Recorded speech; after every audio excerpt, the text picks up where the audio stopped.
This food is cold and Dave loves his food warm.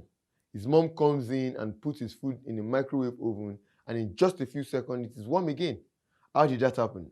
By the use of microwaves. Microwaves are short-length radio waves with frequency in gigahertz range. They are produced by special vacuum tubes called klystrons, magnetrons, and gun bodies.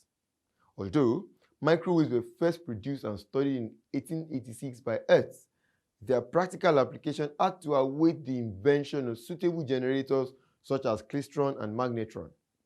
Microwaves are the principal carriers of high-speed data transmission between stations on Earth and also between ground-based stations and satellites and space probes.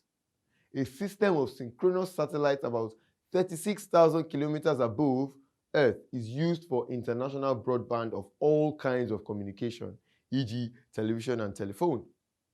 Microwaves play an increasingly wide role in heating and cooking food. They are absorbed by water and fat in foodstuff, in the tissue of meats, and produce heat from the inside. In most cases, this reduces the cooking time 100-fold. Such dry objects as glass and ceramics, on the other hand, are not heated in the process, and metal foils are not penetrated at all.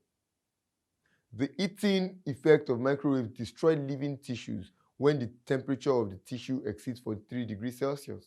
Accordingly, exposure to intense microwaves in excess of 20 milliwatts of power per square centimeter of body surface is harmful. In this lesson, we have learned about microwaves. In the next lesson, we will move further to learn about infrared rays. I'm sure you understood the class. I'll see you in the next one.